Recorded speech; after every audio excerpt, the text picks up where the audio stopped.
रंगो अंतरात्मा धीवसात् सत्त्वसिद्धिः सिद्धः स्वतंत्र भावः विसर्ग स्वाभाव्यात् अबहिः स्थितेः तत्स्थितिः। आत्मा नर्तक है, अंतरात्मा रंगमंच है।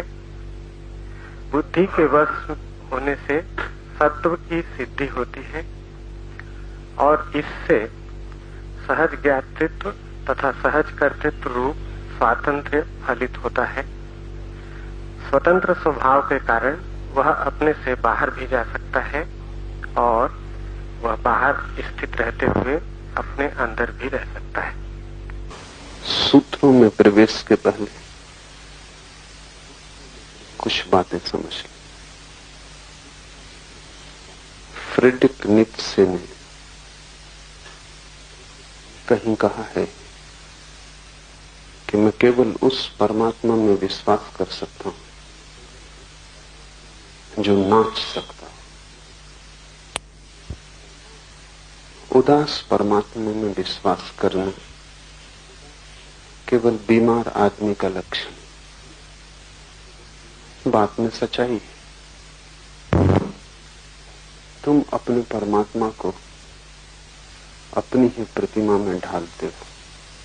तुम उदास हो, तुम्हारा परमात्मा उदास होगा। तुम प्रसन्न हो, तुम्हारा परमात्मा प्रसन्न होगा। तुम नाच सकते हो तो तुम्हारा परमात्मा भी नाच सकेगा। तुम जैसे हो वैसा ही तुम्हें अस्तित्व दिखाई पड़ता है। तुम्हारी दृष्टि का फैलाव ही सृष्टि है।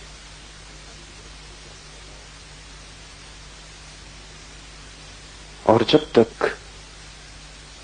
तुम नाचते हुए परमात्मा में भरोसा न कर सको तब तक जानना कि तुम स्वस्थ नहीं हुए। उदास रोते हुए रुग्ण परमात्मा की धारणा तुम्हारी रुग्ण दशा की सूचक है। पहला सूत्र है आज का, आत्मा नर्तक है। नर्तन के संबंध में कुछ और बातें समझें। नर्तन अकेला ही एक कृत्य है जिसमें कर्ता और कृत्य बिल्कुल एक हो जाते।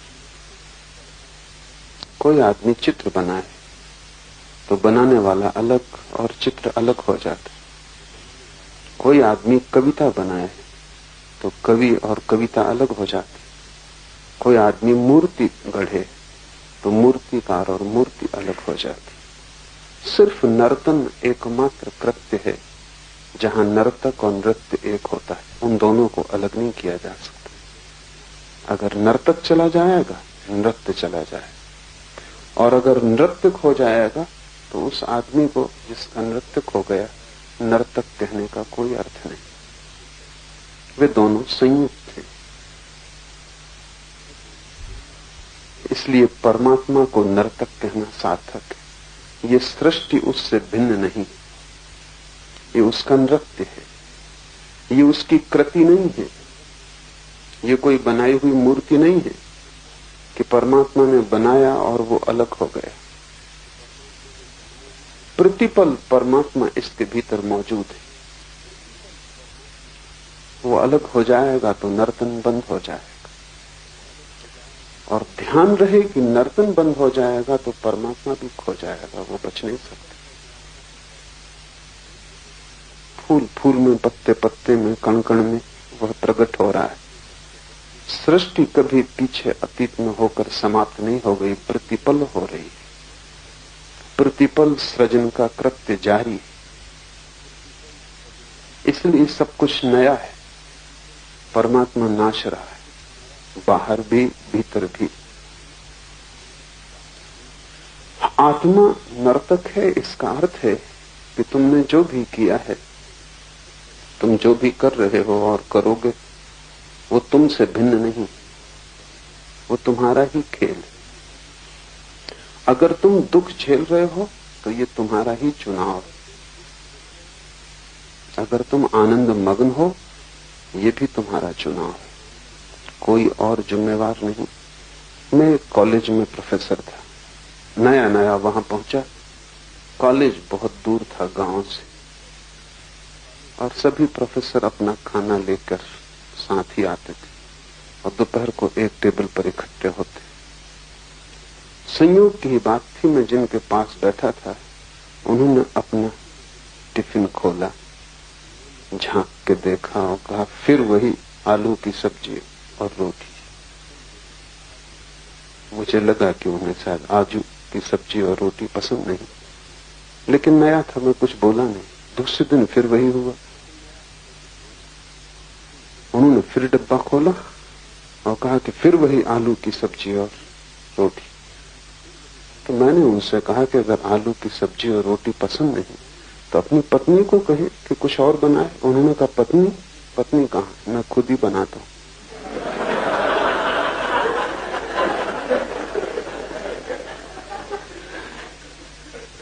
यही तुम्हारा जीवन। कोई है नहीं। हंसो तो तुम हंस रहे हो, रो तो तुम रो रहे हो। जिम्मेवार कोई भी नहीं। ये हो सकता है कि बहुत दिन रोने से तुम्हारी रोने की आदत बन गई हो और तुम हंसना भूल गए हो। ये भी हो सकता है कि तुम इतने रोए हो कि तुमसे अब कुछ और करते बनता नहीं, अभ्यास हो गया। ये भी हो सकता है कि तुम भूल ही गए, इतने जन्मों से रो रहे हो कि तुम्हें याद ही नहीं कि कभी ये मैंने चुना था रोना। लेकिन तुम्हारे भूलने से सत्य नहीं असत्य होता। तुमने ही चुना है, तुम ही मालिक हो, और इसलिए जिस क्षण तुम तय करोगे उसी क्षण रोना रुक जाएगा। इस बोध से भरने का नाम ही कि मैं ही मालिक हूं, मैं ही सृष्टा हूं, जो भी मैं कर रहा हूं उसके लिए मैं ही जिम्मेवार हूं, जीवन में क्रांति हो जाती। जब तक तुम दूसरे को जिम्मेवार समझोगे तब तक क्रांति असंभव, क्योंकि तब तक तुम निर्भर रहोगे। तुम सोचते हो दूसरे तुम्हें दुखी कर रहे हैं, तो फिर तुम कैसे सुखी हो सकोगे? असंभव, क्योंकि दूसरों को बदलना तुम्हारे हाथ में नहीं। तुम्हारे हाथ में तो केवल स्वयं को बदलना है। अगर तुम सोचते हो कि भाग्य के कारण तुम दुखी हो रहे हो, तो फिर तुम्हारे हाथ के बाहर हो गई बात। भाग्य को तुम कैसे बदलोगे? भाग्य तुमसे ऊपर। और तुम अगर सोचते हो तुम्हारी विधि में ही विधाता ने लिख दिया है जो हो रहा है, तो तुम एक परतंत्र यंत्र हो जाओगे, तुम आत्मवान न रहोगे।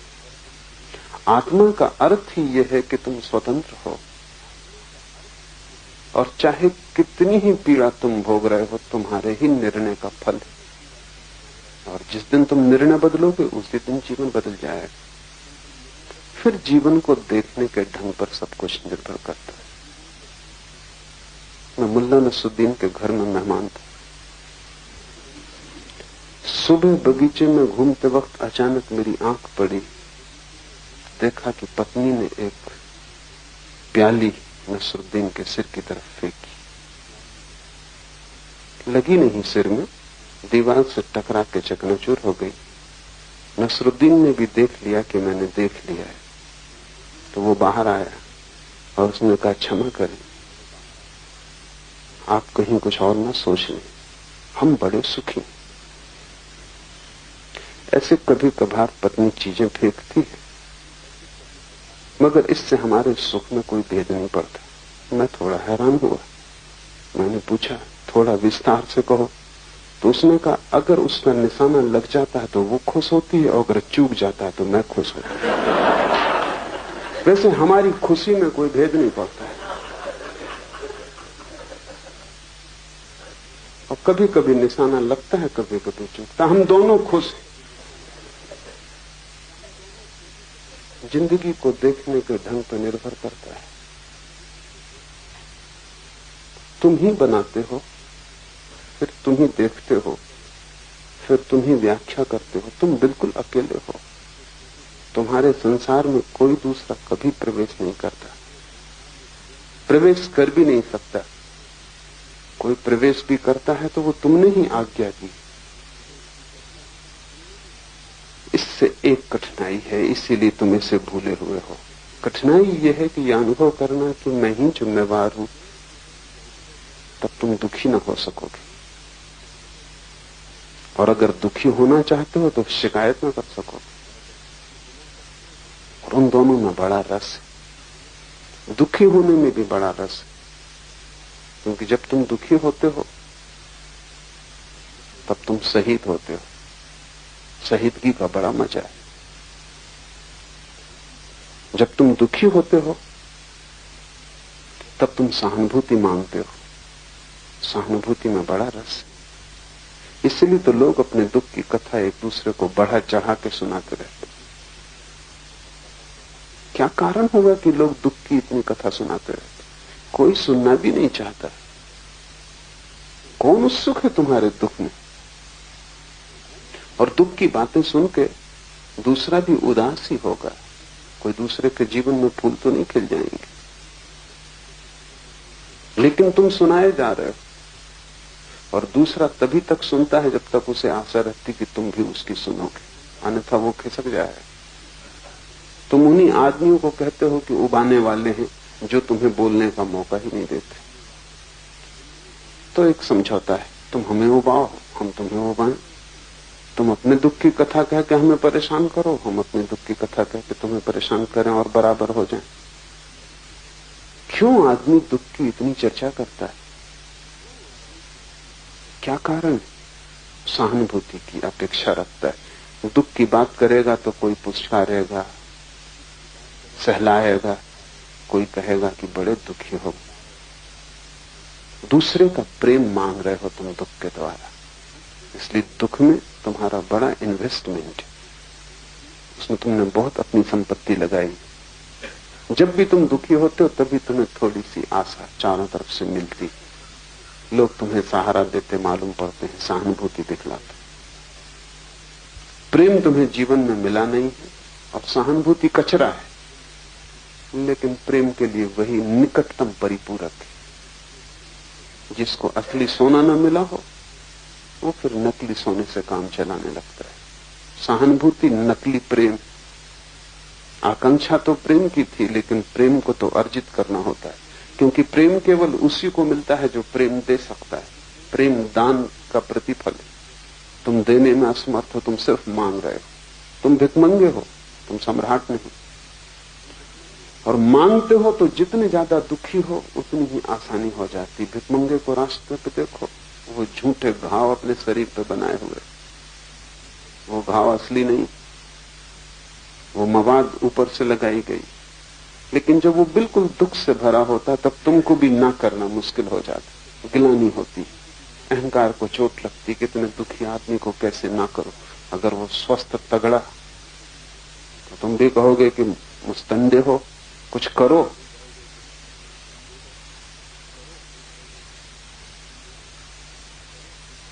कुछ कमाओ, कमा सकते हो।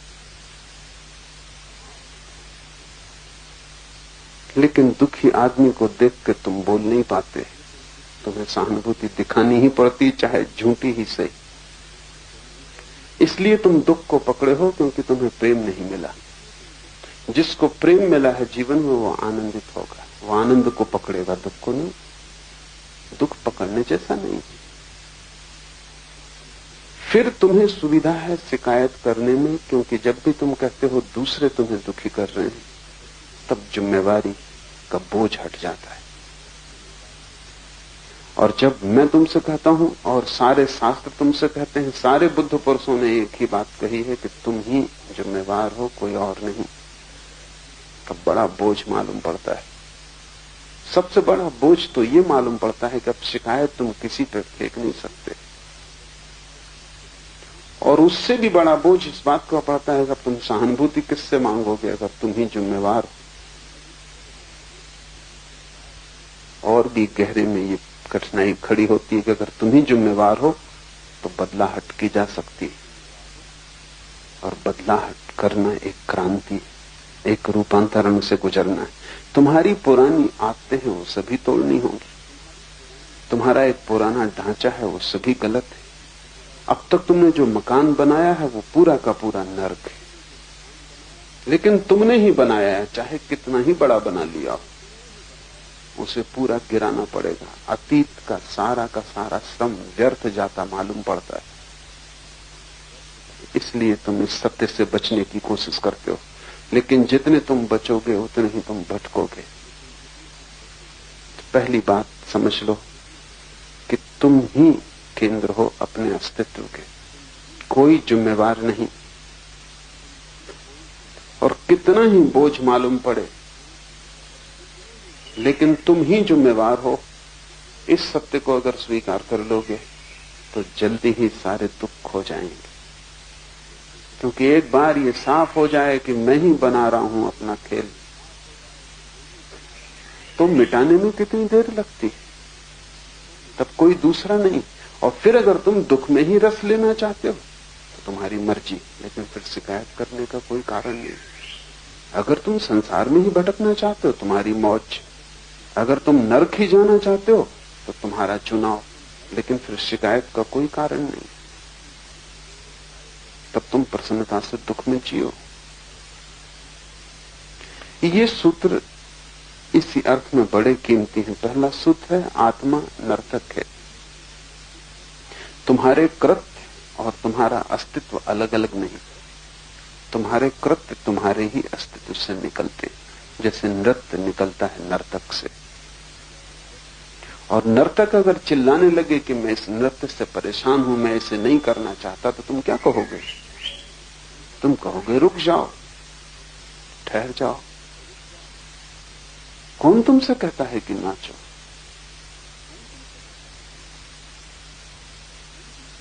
तुम ही नाच रहे हो।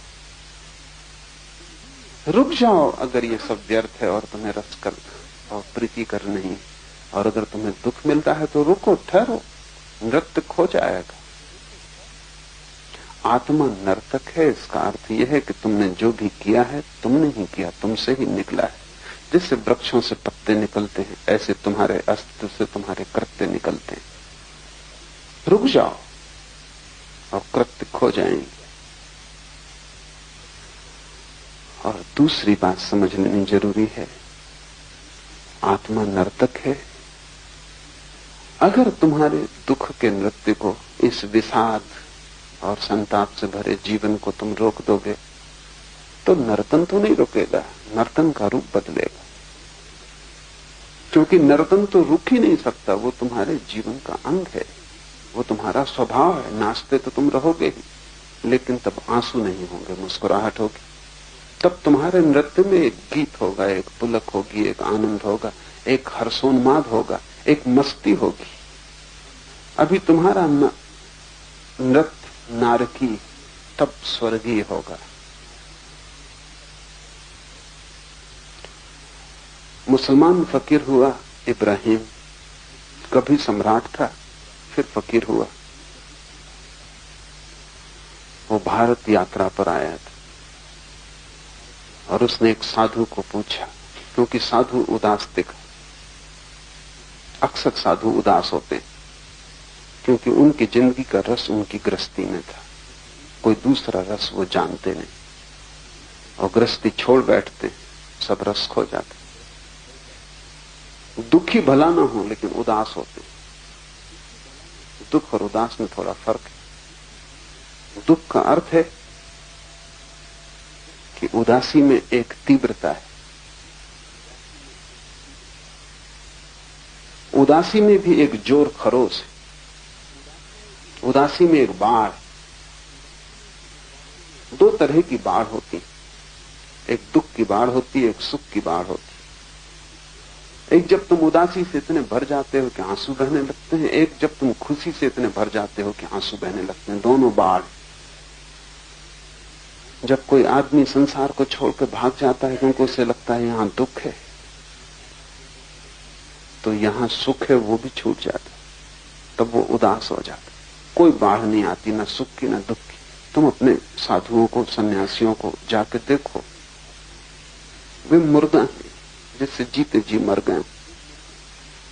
नर्तन जैसे बंद हो गया है। दुख को तो छोड़ भागे हैं, साथ में सुख भी छूट गया, क्योंकि वहीं सुख भी दिखाई पड़ता था। उनकी आशा ये थी कि जब वो दुख को छोड़ के भाग जाएंगे तो सुख ही सुख बचेगा। यही भूल है।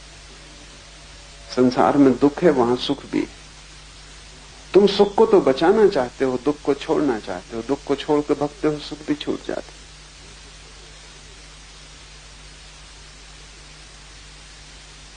वो साधु उदास था, साधारण साधु रहा होगा, क्योंकि सच में जो साधु है वो सुख दुख दोनों को छोड़ता है। सुख को बचाना नहीं चाहता, सुख दुख दोनों को छोड़ता है। जैसे ही सुख दुख दोनों को छोड़ता है, उदासी खो जाती, क्योंकि उदासी उन दोनों का मध्य बिंदु। जब तुमने दोनों ही छोड़ दिए तो मध्य बिंदु भी खो जाता है, और तब एक नई आयाम की यात्रा शुरू होती है, जो आनंद, शांति, निर्वाण, जो भी नाम हम देना चाहते हैं। आनंद में बाढ़ नहीं, आनंद ठंडी किरण, ठंडा प्रकाश, वहां बाढ़ नहीं। आनंद उदासी जैसा है एक अर्थ में। उदासी सुख और दुख के मध्य में है, आनंद सुख और दुख के पार है।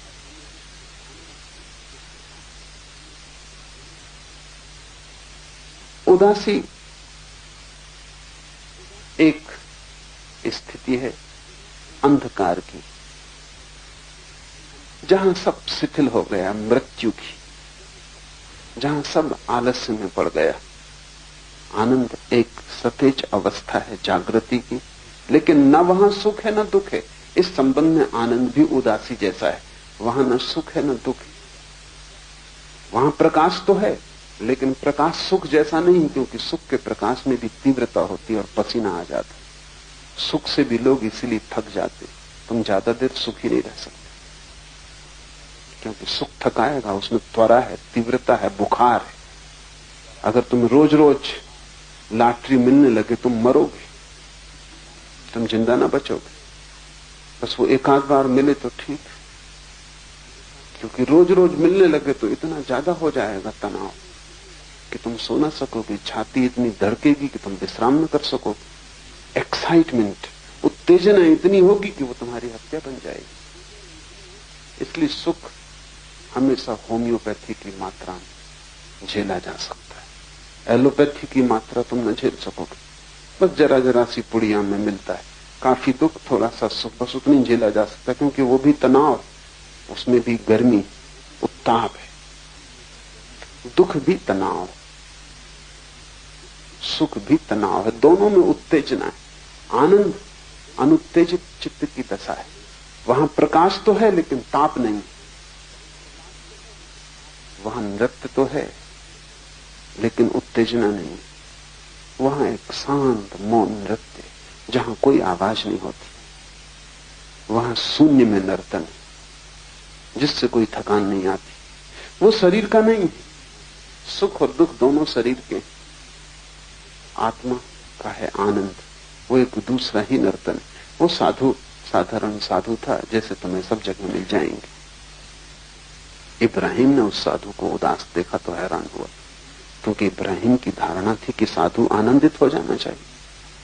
तो उसने पूछा कि साधु का लक्षण क्या है। इब्राहिम ने साधु को पूछा, साधु का लक्षण क्या है। उस साधु ने कहा, रोटी मिल जाए तो स्वीकार कर ले, और न मिले तो संतोष करे। तो इब्राहिम ने कहा, ये तो कुत्ते का लक्षण, इसमें साधु का क्या। कुत्ता भी यही करता है, मिल जाए तो ठीक, न मिले तो संतुष्ट। साधु हैरान हुआ तो उसने कहा कि आप साधु की क्या परिभाषा कर। तो इब्राहिम ने कहा, मिल जाए तो बांट के खाए, और न मिले तो नाच के धन्यवाद दे परमात्मा को कि तूने तपश्चर्या का एक अवसर दिया।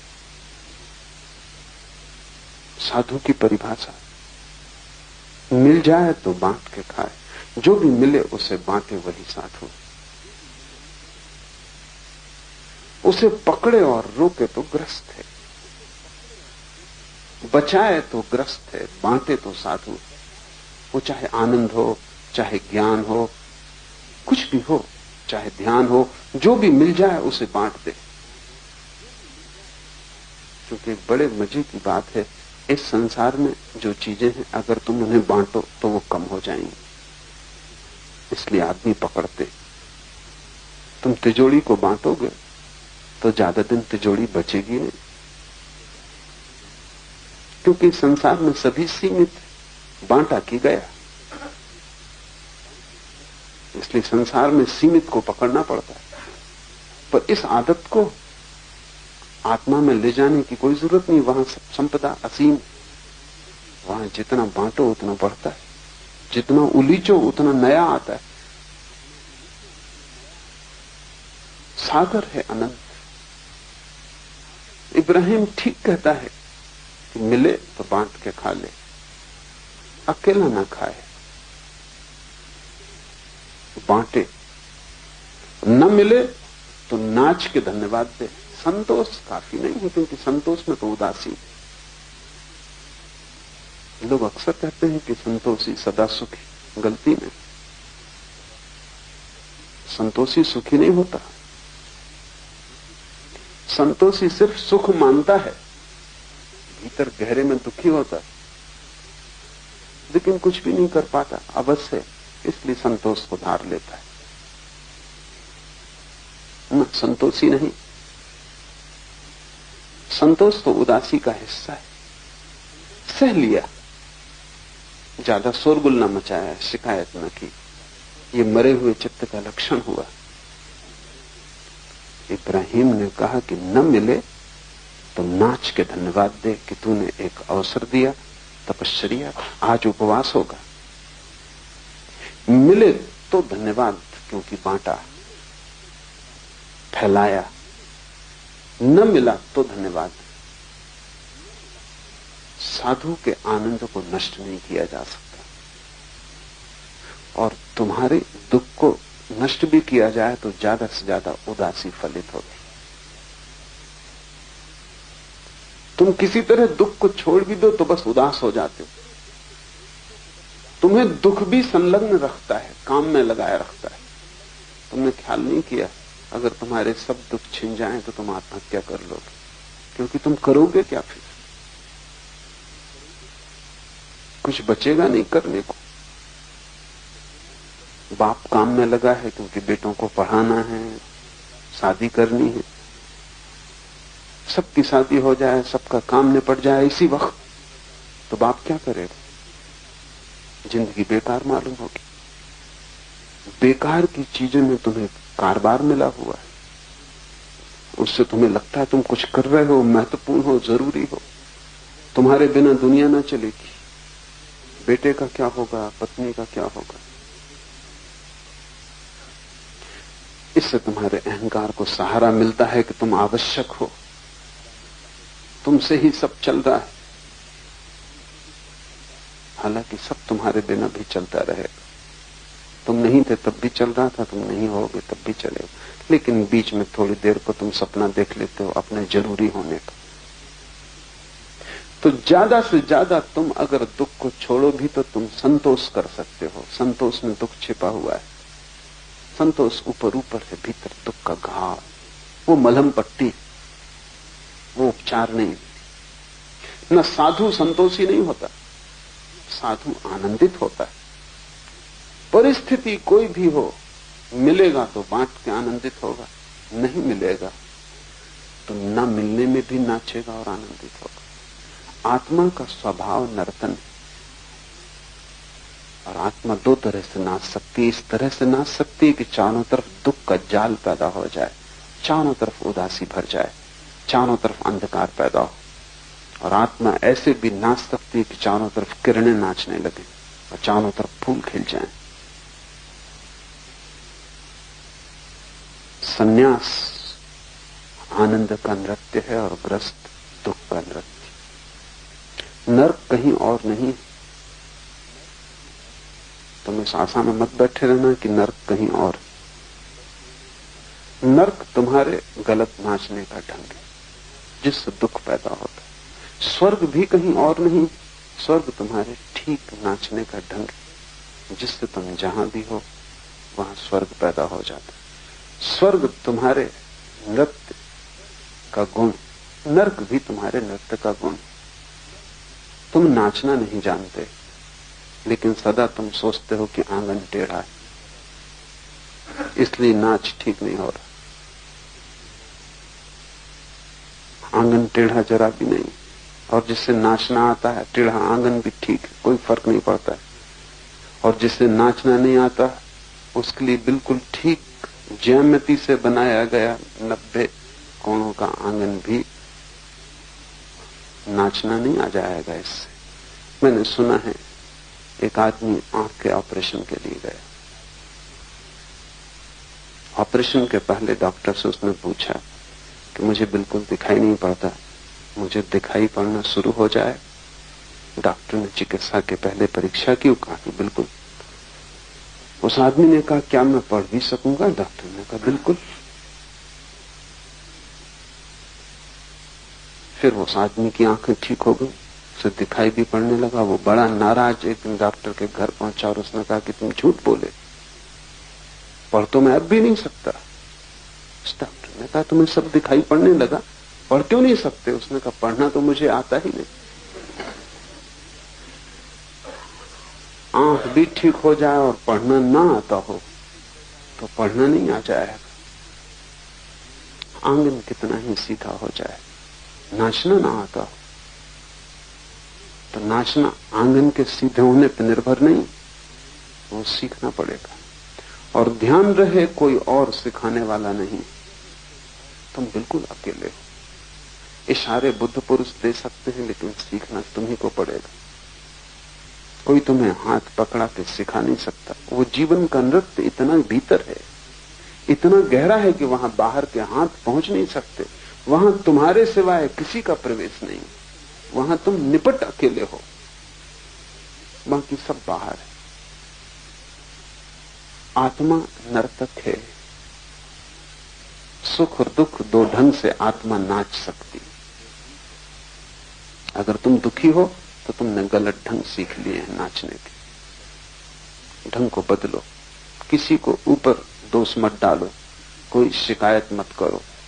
जब तक शिकायत करोगे तुम गलत ही नाचते रहोगे, क्योंकि तुम्हें यह ख्याल ही ना आएगा कि भूल मेरी है, सदा भूल दूसरे की। शिकायत बंद करो, अपनी तरफ देखो, और जहां जहां तुम्हें दुख पैदा होता है खोजो गौर से, तुम्हारे भीतर ही उसके कारण मिलेंगे। उन कारणों को छोड़ दो, क्योंकि जिनसे दुख पैदा होता है उन कारणों को किए जाने का प्रयोजन क्या है? जिससे सिर्फ जहर के फल लगते हो उन बीजों को तुम क्यों बोए चले जाते हो?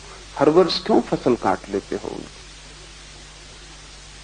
बेहतर तो ये होगा कि तुम फसल ही ना बो तो भी ठीक रहेगा, खाली पड़ा रहे खेत तो भी बुरा नहीं। और अच्छा ये होगा कि कुछ दिन खाली ही पड़ा रहे, ताकि पुराने सब बीज दग्ध हो जाएं, ताकि तुम नए बीज बो सको। खाली पड़े रहने से तुम डरते क्यों हो? ध्यान बीज की खाली अवस्था है। ध्यान जैसे कोई किसान साल 2 साल के लिए खेत को खाली छोड़ दे, कुछ भी ना बोले, ऐसा ध्यान बीज की अवस्था है। नर्क के बीज और स्वर्ग के बीज के बीच खाली स्थान है। कुछ दिन के लिए छोड़ दो, कुछ मत बो। एक बात ध्यान रखो, गलत करने से ना करना बेहतर है। कुछ देर के लिए रुक ही जाओ, कुछ मत करो। जब तक कि ठीक करना ना आ जाए तब तक न करना ही बेहतर, क्योंकि हर कृत्य गलत कृत्यों की श्रृंखला पैदा करता है। उसको ही हम कर्मों का जाल कहते हैं। तुम कुछ ना कुछ किए ही चले जा रहे हो। तुम बस खाली नहीं बैठ सकते, कुछ ना कुछ करोगे। तुम खाली बैठ जाओ, वही ध्यान, ताकि पुरानी आदत छूट जाए और उस खाली बैठने में तुम्हें साफ साफ दिखाई पड़ने लगे। क्योंकि तुम इतने व्यस्त हो कि देखने की फुर्सत और सुविधा नहीं, समय नहीं। ध्यान का इतना ही अर्थ है कि तुम चुप 1 घंटा 2 घंटा 3 घंटा जितनी देर तुम्हें मिल जाए खाली बैठ जाओ, कुछ मत करो, सिर्फ देखते रहो, ताकि धीरे धीरे तुम्हारी आंख पैनी और गहरी हो जाए और तुम्हें ये दिखाई पड़ने लगे कि सभी जो हुआ मेरे जीवन में मैं ही उसका कारण था, ये प्रतीति आते ही व्यर्थ का बोना बंद हो जाएगा। तब एक सार्थक नृत्य पैदा होता है। धर्म परम आनंद है, वो त्याग की उदासी नहीं, वो अस्तित्व का भोग है, वो महाभोग में सम्मिलित होना है, वो अस्तित्व के नृत्य के साथ एक हो जाना। धर्म को तुम त्याग और उदासी की भाषा में सोचना ही मत, तो वो गलत धर्म जो त्याग और उदासी की भाषा में सोचता है। सही धर्म हमेशा नृत्य, वो आनंद का है। सही धर्म हमेशा बजती हुई बांसुरी। आत्मा नर्तक है, अंतरात्मा रंगमंच। और ये जो नृत्य हो रहा है ये कहीं बाहर नहीं हो रहा है, ये तुम्हारे भीतर ही चल रहा है। ये संसार रंगमंच नहीं है, तुम्हारी अंतरात्मा ही रंगमंच। तुम कितना ही सोचो कि तुम बाहर चले गए हो, कोई बाहर जा नहीं सकता। जाओगे कैसे बाहर? तुम रहोगे अपने भीतर, वहीं सब खेल चल रहा है। सब खेल वहां चलता है, फिर बाहर उसके परिणाम दिखाई पड़ते हैं। ऐसे जैसे तुम कभी सिनेमा गृह में जाते हो तो पर्दे पर सब खेल दिखाई पड़ता है, लेकिन खेल असली में तुम्हारी पीठ के पीछे प्रोजेक्टर में चलता होता है। पर्दे पर सिर्फ दिखाई पड़ता है, पर्दा असली रंगमंच नहीं। लेकिन आंखें तुम्हारी पर्दे पे लगी रहती और तुम भूल ही जाओगे, भूल ही जाते हो कि असली चीज पीछे चल रही है। सारा फिल्म का जाल पीछे, पर्दे पर तो केवल उसका प्रतिफलन। अंतरात्मा रंगमंच है, प्रोजेक्टर भीतर है। सब खेल के बीज भीतर से शुरू होते हैं, बाहर तो सिर्फ खबरें सुनाई पड़ती, प्रतिध्वनियां सुनाई पड़ती। और अगर बाहर दुख है तो जानना कि भीतर तुम गलत फिल्म लिए बैठे हो, और बाहर तुम जो भी करते हो गलत हो जाता है, तो उसका अर्थ है कि भीतर से तुम जो भी निकालते हो वो सब गलत है। पर्दे को बदलने से कुछ भी ना होगा। पर्दे को तुम कितना ही लीपो तो कोई फर्क ना पड़ेगा। तुम्हारी फिल्म अगर गलत भीतर से आ रही तो पर्दा उसी कहानी को दोहराता रहेगा। और न केवल तुम फिल्म हो, बल्कि तुम एक टूटे हुए रिकॉर्ड की भांति हो, जिसमें एक ही लाइन दोहरती जाती, पुनरुक्ति होती जाती। तुमने कभी भीतर अपनी खोपड़ी की जांच पड़ताल की तो तुम पाओगे वहां वही वही चीजें दोहरती रहती हैं। टूटा हुआ रिकॉर्ड, तुम वही वही दोहराते रहते हो, कुछ नया वहां नहीं घटता। और वहां तुम जो भी दोहराते हो उसके प्रतिफलन चारों तरफ सुनाई पड़ते हैं। चारों तरफ जगत के पर्दे पर उसका प्रतिफलन होता है। मुल्ला नसरुद्दीन एक दिन फिल्म देखने गया। पत्नी थी, साथ में उसका बच्चा था। मुल्ला नसरुद्दीन का बच्चा कोई ढंग का तो हो नहीं सकता, क्योंकि जब भीतर सब बेढंगा हो तो बाहर भी सब बेढंगा ही आता है। तो वो रो रहा है, चिल्ला रहा, शोरगुल मचा रहा। मैनेजर को कम से कम 7 दफा आना पड़ा कि भाई आप अपने पैसे वापस ले लें और जाएं, या इस बच्चे को चुप रखें।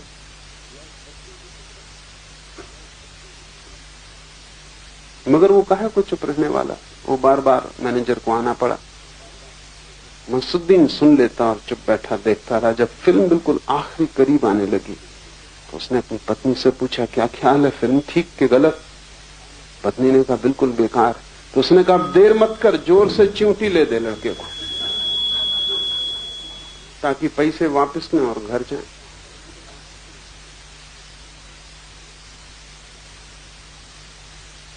तुम बहुत दिन से देख रहे हो, कई जन्मों से देख रहे हो, सब गलत है। कब चिमटी लोगे? खुद को लेनी पड़ेगी, यहां कोई दूसरा नहीं। कब तुम जागोगे और वापस लौटोगे?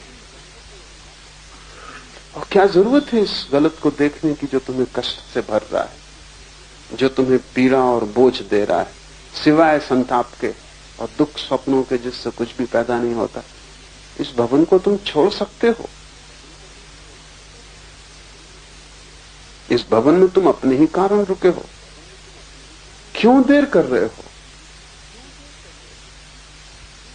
अभी मन भरा नहीं। अगर मन न भरा हो तो फिर बुद्ध, महावीर, कृष्ण, शिव, जीसस, इनकी बकवास में क्यों पढ़ते हो? अगर मन न भरा हो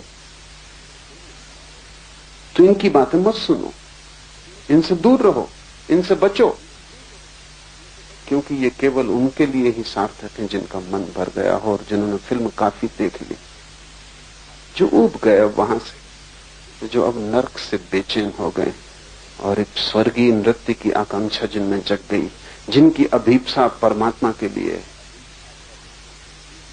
लेकिन तुम्हारी मनोदशा ऐसी है कि तुम दो नावों में सवार होना चाहते हो, उसी से तुम्हारा कष्ट और भी बढ़ जाता। तुम इस संसार को भी भोगना चाहते हो, चाहे कितना ही दुख हो यहां, लेकिन थोड़ी आशा बनी रहती है कि सुख होगा, बस अब होने के ही करीब। आशा टिकाए रखती, और तुम्हारा अनुभव तुमसे कहता है कि होने वाला नहीं, क्योंकि कई दफा तुम ये आशा कर चुके हो, सदा असफल गई। अनुभव तो बुद्धों के पक्ष में, आशा बुद्धों के खिलाफ है, और तुम दोनों से भरे और दो नावें। तो आशा की नाव पर भी तुम एक पैर रखे रहते हो कि शायद थोड़ी देर और, इस स्त्री से सुख नहीं मिला तो शायद दूसरी स्त्री से मिल जाए, इस बेटे से सुख नहीं मिला तो दूसरे बेटे से मिल जाए, इस धंधे में सफलता नहीं मिली तो दूसरे धंधे में मिल जाए। तुम सदा आसपास की चीजें बदलते रहते हो, इस मकान में सुख नहीं तो दूसरे मकान में मिल जाए। ये छोटी है तिजोरी, थोड़ी बड़ी हो जाए तो मिलेगा। तुम कुछ न कुछ आसपास बदलते रहते हो, पर्दे में फर्क करते रहते हो, लेकिन तुम्हारे भीतर की कथा वही कथा प्रोजेक्ट होती पर्दे पर। हर जगह तुम्हें दुख मिलता है। अनुभव तो दुख का है, आशा सुख की, दो नावें। बुद्ध, महावीर, कृष्ण को सुनोगे तो वे अनुभव की बात कह रहे हैं। वे कह रहे हैं उतर आओ आशा के नाव से, अनुभव की नाव पर सवार हो जाओ। तुम सुनते भी हो उनकी, क्योंकि उनको भी तुम इंकार नहीं कर सकते, और उन्हें देख के भी तुम्हें भरोसा आता है कि जो हमें नहीं मिला है लगता है इन्हें मिला है, क्योंकि उनकी दौड़ समाप्त हो गई। लेकिन भरोसा पूरा भी नहीं आता, क्योंकि पता नहीं धोखा दे रहे हो, कौन जाने न मिला हो ऐसे ही कह रहे हो, कौन जाने इन्हें ना मिला हो हमें मिल जाए। ये कहते हैं अंगूर खट्टे, हो सकता है न पहुंच पाए हो अंगूरों तक और हम पहुंच जाएं, तो आशा भी छूटती नहीं, अनुभव भी एकदम गलत है ऐसा कहना कठिन। इस तरह तुम द्वंद्व में हो, ये द्वंद्व ही तुम्हारी विक्षिप्तता है, और ये दोनों नावें अलग अलग यात्रा पर। तुम एक पर सवार हो जाओ, कोई जल्दी नहीं, तुम संसार की नाव पर ही पूरे सवार हो जाओ, जल्दी ही तुम उब जाओगे। लेकिन ये बुद्धों की नाव पर तुम्हारा जो पैर है, ये तुम्हें संसार का भी पूरा अनुभव नहीं होने देता। वहां भी तुम आधे आधे जाते हो, क्योंकि ये बुद्धों का ख्याल तुम्हारी आधी टांग को पकड़े हुए। तो तुम मंदिर भी संभालते हो, दुकान भी संभालते हो, न दुकान संभलती न मंदिर संभलता, ये दोनों साथ संभल नहीं सकते। तुम पूरी तरह दुकान पे ही चले जाओ, भूल जाओ कि कभी कोई बुद्ध हुआ, कोई महावीर, कोई कृष्ण हुआ, शिव हुए, भूलो ये कोई शास्त्र है, सब भूलो, बस खाता वही सब कुछ है। एक बार तुम पूरे वहां लग जाओ तो जल्दी ही तुम वहां से बाहर निकल आओगे। तुम्हारा अनुभव ही तुम्हें कहेगा कि सब व्यर्थ, वो भी नहीं हो पाता। और बुद्धों की नाव में तुम पूरे सवार नहीं हो पाते, क्योंकि तुम्हारा मन कहे चला जाता है कि अभी जल्दी मत करो, अभी बहुत समय है, और अभी तुम्हारी उम्र ही क्या, ये तो बुढ़ापे की बातें हैं। जब बिल्कुल मरने लगो और एक पैर कब्र में चला जाए, तब तुम दूसरा पैर बुद्ध की नाव पर सवार कर लें। अभी क्या जल्दी? तो लोग सोचते हैं धर्म बुढ़ापे के लिए, जब बिल्कुल मरने लगेंगे तब उन्हें गंगा जल की जरूरत पड़ती। जब बिल्कुल मरने लगेंगे तब कोई उनके कान में नमोकार मंत्र दोहराते। मरते वक्त जब सब व्यर्थ हो गया और जब कोई ऊर्जा न बची, कोई शक्ति न बची यात्रा की, तब तुम यात्रा को तैयार होते नहीं। तुम फिर गिरोगे वापस संसार में, फिर तुम उसी नाव पर सवार हो। ऐसा तुम अनंत बार कर चुके हो।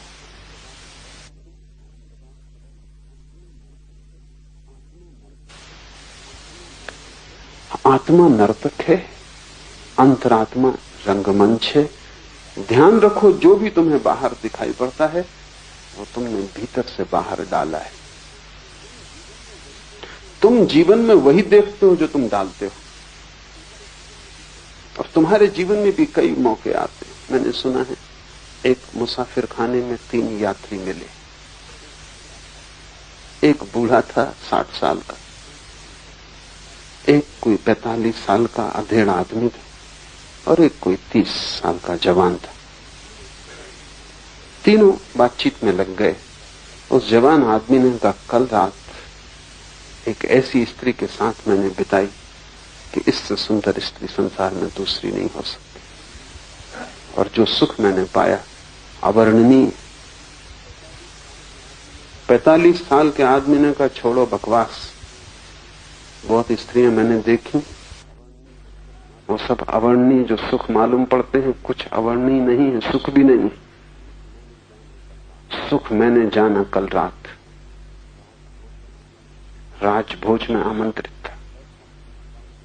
ऐसा सुस्वादु भोजन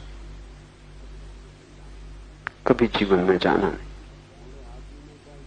बूढ़े आदमी ने कहा, यह भी बकवास है, असली बात मुझसे पूछो। आज सुबह ऐसा दस्त हुआ, पेट इतना साफ हुआ, ऐसा आनंद मैंने कभी जाना नहीं, अवर्णनीय। बस संसार के सब सुख ऐसे ही हैं, उम्र के साथ बदल जाते, लेकिन तुम ही भूल जाते हो। 30 साल की उम्र में काम वासना बड़ा सुख देती मालूम पड़ती, 45 साल की उम्र में भोजन ज्यादा सुखद हो जाता। इसलिए अक्सर 40-45 के पास लोग मोटे होने लगते। 60 साल के करीब भोजन में कोई रस नहीं रह जाता, सिर्फ पेट ठीक से साफ हो जाए तो जो समाधि सुख मिलता है वो किसी और चीज में। तीनों ही ठीक कह रहे हैं, क्योंकि संसार के सुख बस ऐसे ही है। और इन सुखों के लिए हम कितने जीवन गंवाए।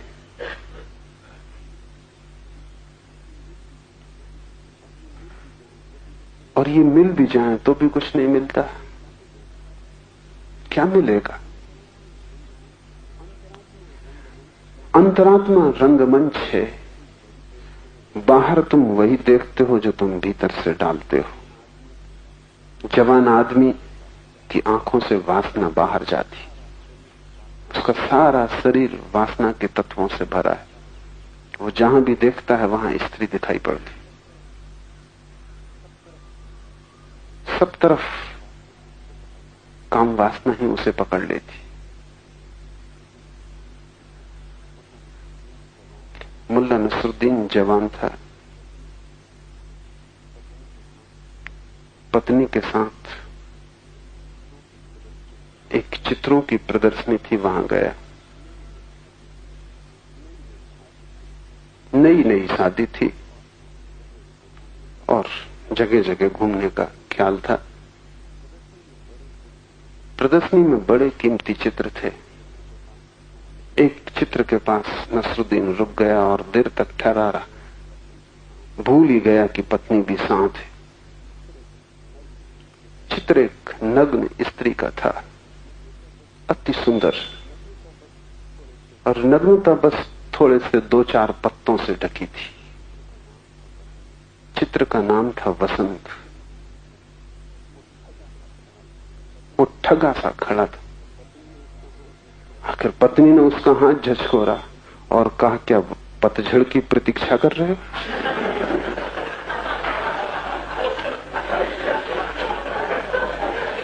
पर ऐसा ही आदमी का मन है।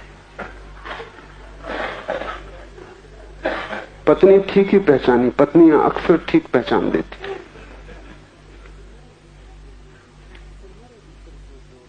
तुम्हारे भीतर जो जोर मार रहा हो वही चारों तरफ का संसार हो जाता है। तुम उसे रंगते हो।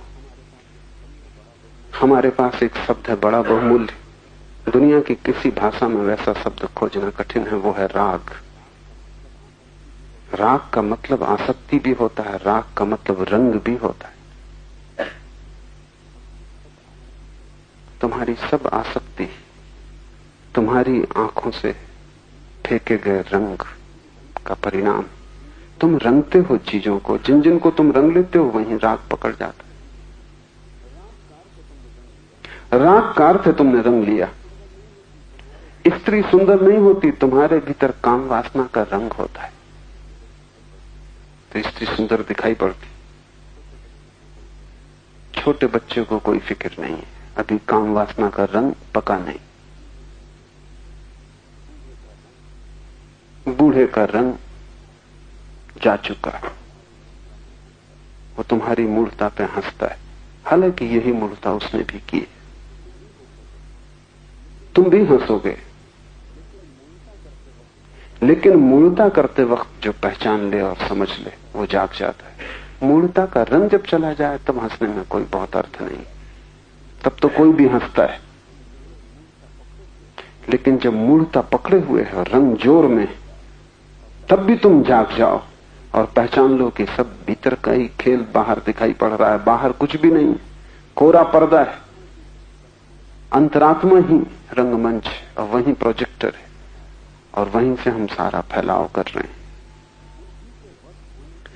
बुद्धि के वश होने से सत्व की सिद्धि होती है और ये जो खेल चल रहा है तब तक चलता रहेगा और तुम इसमें भटके रहोगे जब तक बुद्धि बस में ना हो।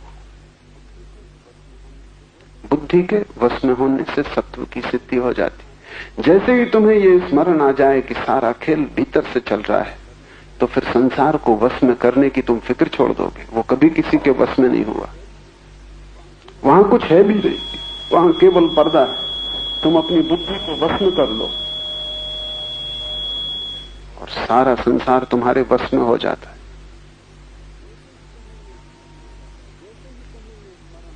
जैसे ही तुम्हें यह स्मरण आ जाता है कि जिस खेल को मैं देख रहा हूं उसका निर्माता मैं हूं, अभिनेता मैं हूं, कथा लेखक मैं हूं, सभी कुछ मैं हूं, मंच भी मैं हूं, वैसे ही तुम बाहर की बदलाहट में उत्सुक नहीं रह जाते।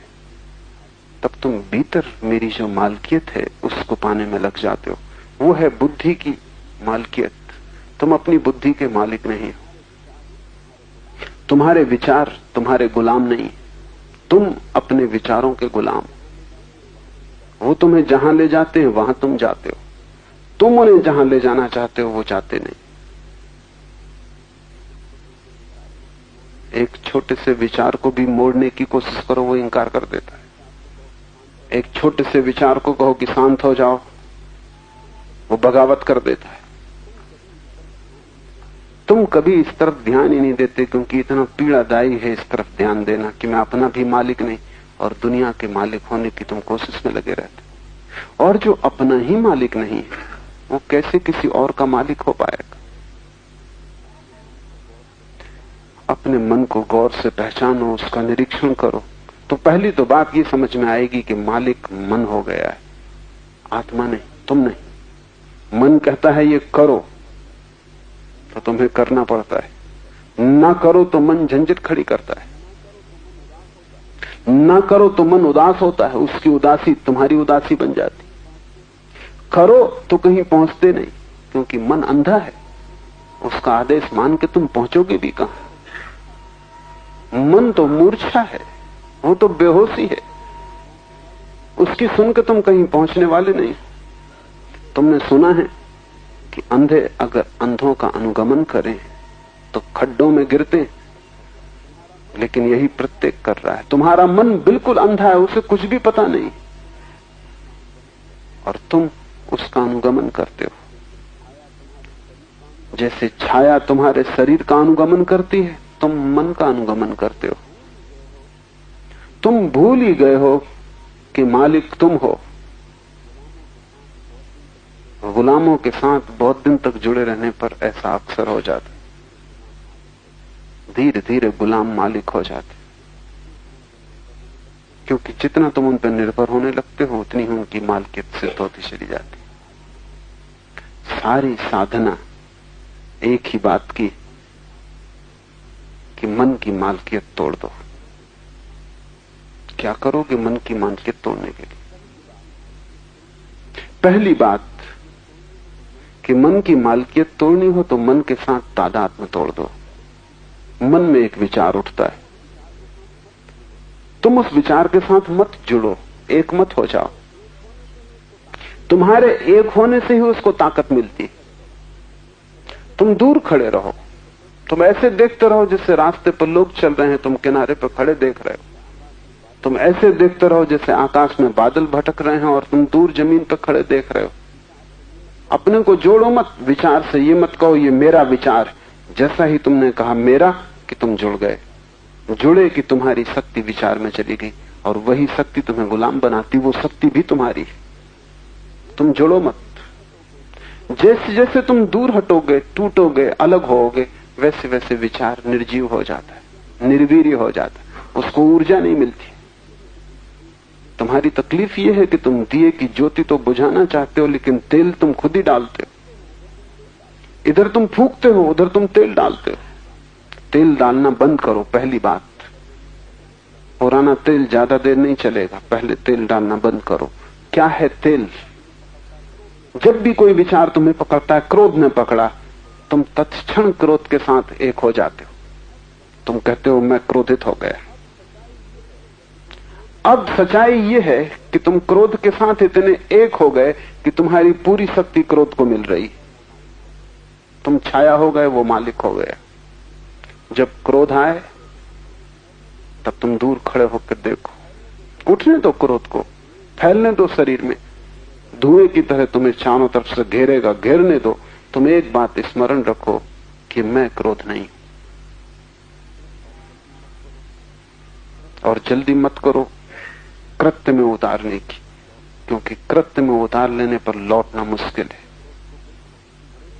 तुम क्रोध को देखो और एक बात पक्की कर लो कि जिसने क्रोध पैदा करवाया है, गाली दी है, अपमान किया है, उसे अगर उत्तर भी देना है तो तभी देंगे जब क्रोध जा चुका होगा। उसके पहले उत्तर न देंगे। कठिन होगा शुरू शुरू में, क्योंकि बड़ी सजगता साधनी पड़ेगी, लेकिन धीरे धीरे सरल हो जाता है। मुंह बंद कर लो, तभी देंगे उत्तर जब क्रोध शांत हो जाएगा। और ये ठीक भी है, क्योंकि शांत क्षण में ही उत्तर समुचित होगा।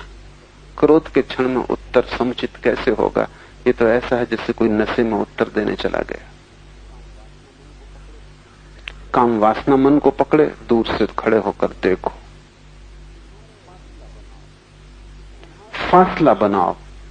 तुम्हारे और तुम्हारे बीच विचार के बीच में फासला जितना ज्यादा होता जाए, जितना डिस्टेंस, जितनी दूरी हो जाए, उतनी ही तुम्हारी मालकियत सिद्ध होने लगेगी।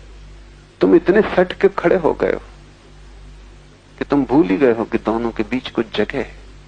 इसे आज से ही शुरू करो। जल्दी नहीं परिणाम आएंगे, क्योंकि जन्मों जन्मों की निकटता है, एक दिन में तोड़ी भी नहीं जा सकती। बड़े पुराने संबंध है, तोड़ने में वक्त लगेगा। लेकिन अगर तुमने थोड़ा सा चेष्टा की तो टूट जाएगा, क्योंकि संबंध झूठा है। असली होता तो टूटता नहीं, झूठा बस ख्याल है। ख्याल ही भर है कि मैं इसके साथ एक हूं। एक हो जाने का ख्याल ही झंझट खड़ी कर देता है। भूख लगे तो ऐसा मत कहो कि मुझे भूख लगी, इतना ही कहो कि मैं देखता हूं शरीर को भूख लगी। और सच्चाई भी यही, तुम देखने वाले हो। भूख शरीर को लगती है, चेतना को कभी कोई भूख लग भी नहीं सकती। शरीर में ही भोजन जाता है, शरीर में ही रक्त मांस की जरूरत पड़ती है, शरीर ही थकता है, चेतना कभी थकती नहीं। चेतना तो ऐसा दिया है जो बिना बाती और बिना तेल के जलता है। वहां कोई भोजन, कोई ईंधन न जरूरी है, न कभी चाहा गया है। शरीर के लिए ईंधन चाहिए, भोजन चाहिए, पानी चाहिए। शरीर यंत्र है, आत्मा कोई यंत्र नहीं है। भूख लगे, शरीर को भोजन दो, बस इतना स्मरण रखो कि शरीर को भूख लगी, मैं देख रहा हूं। प्यास लगे, पानी दो, जरूरी है देना, यंत्र को देना ही पड़ेगा। पागल होगा जो आदमी कहे कि शरीर मैं नहीं हूं इसलिए पानी नहीं दूंगा। कार में बैठे हो और पेट्रोल ना भरोगे तो क्या करोगे? फिर उतर जाओ कार से, फिर ये चलने वाली नहीं। अब तुम बैठे रहो और चलाने की कोशिश करो, कहो कि पेट्रोल न दूंगा। बस इतना ही काफी है कि कार के साथ एक मत हो जाओ, मालिक रहो, कार की जरूरत को पूरा करो।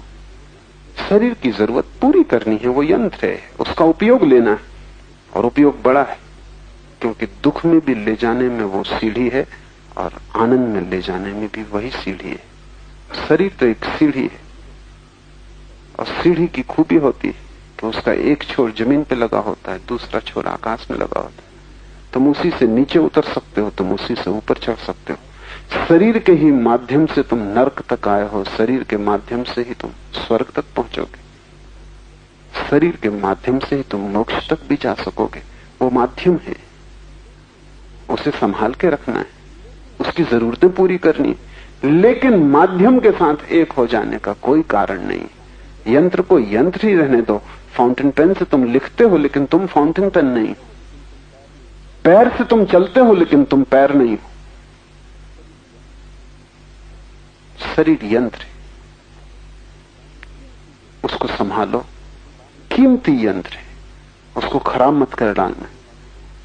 दो तरह के खराब करने वाले लोग, एक तो भोग में उसे खराब कर डालते हैं और दूसरे त्याग में उसे खराब कर डालते हैं। दोनों दुश्मन और दोनों ना समझ। कोई वेश्या के घर जाकर उसको खराब कर डालता है, कोई ज्यादा खा खा के खराब कर डालता है, दूसरे छोड़ पे पागल हैं, वो उपवास कर करके खराब कर डालते।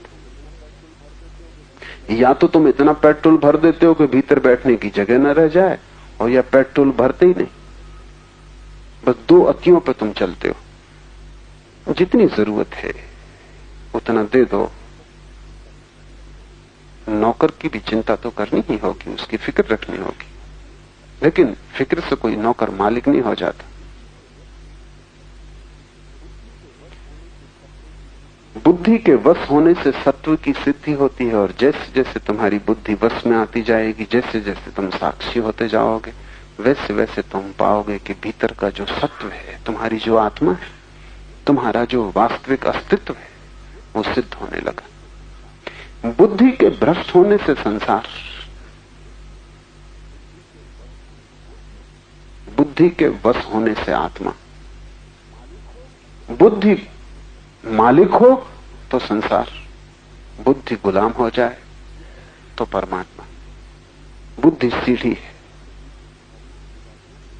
उससे नीचे उतरना अनिवार्य नहीं, उससे तुम ऊपर भी जा सकते हो, लेकिन ऊपर तो केवल मालिक ही जा सकता है। गुलाम नीचे और नीचे और नीचे उतरता जाता है।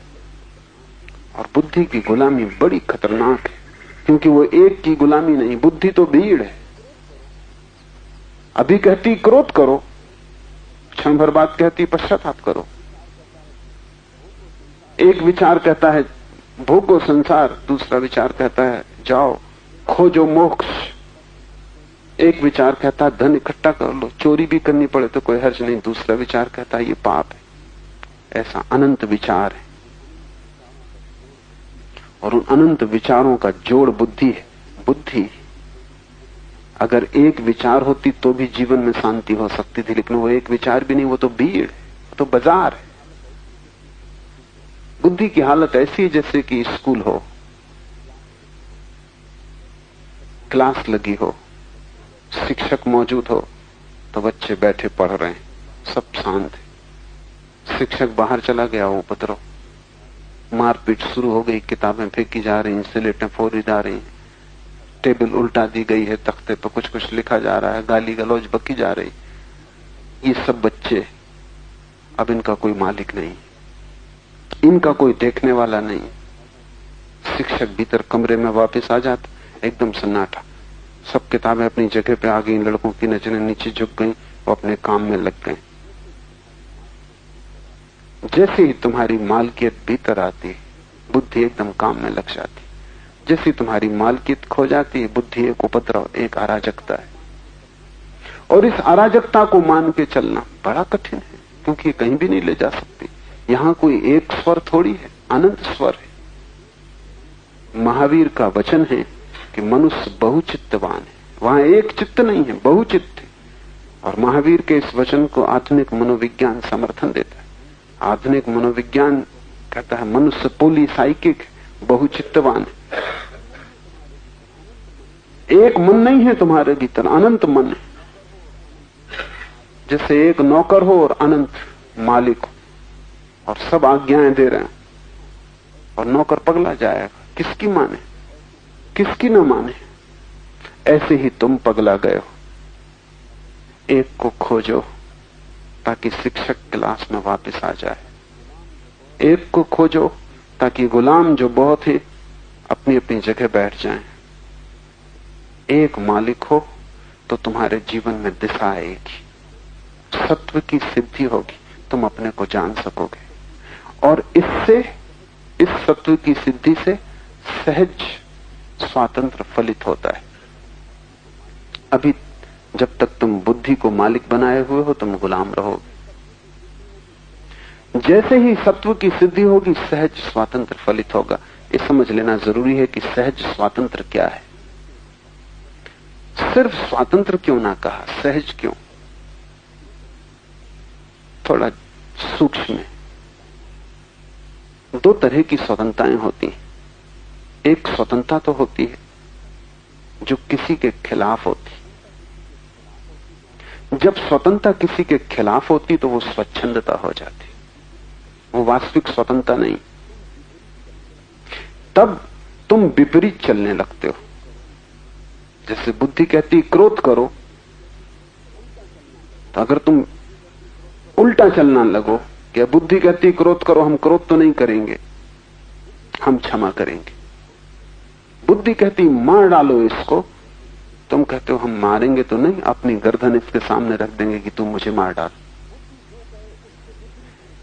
बुद्धि जो कहे उससे विपरीत हम करेंगे, जैसा कि आमतौर से साधु करते। बुद्धि कहती चलो स्त्री को खोजो, साधु जंगल की तरफ भागते। बुद्धि कहती चलो धन को खोजो, साधु धन को छूते नहीं। धन छू जाए तो सांप बिच्छू मालूम पड़ता है। बुद्धि कहती है आराम करो, विश्राम करो, साधु धूप में खड़ा हो जाता है, कांटे की सैया बना लेता है। ये सच्ची स्वतंत्रता नहीं, क्योंकि जिसके तुम विपरीत जा रहे हो, तुम अभी भी उसी की सुन रहे हो। मालिक वो अभी भी।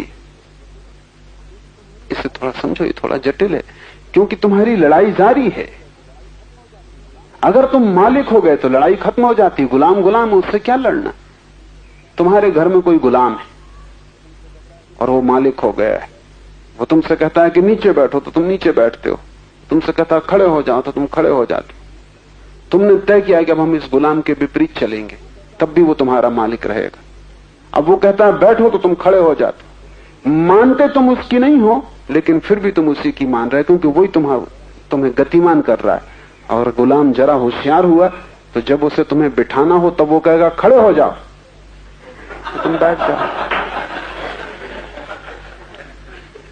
तुम बच नहीं सकते। मुल्ला नसरुद्दीन का बेटा बहुत उपद्रव कर रहा था। नसरुद्दीन ने उससे बहुत कहा चुप बैठ, तो वो और शोरगुल मचाए। बाहर जा, तो वो भीतर आए।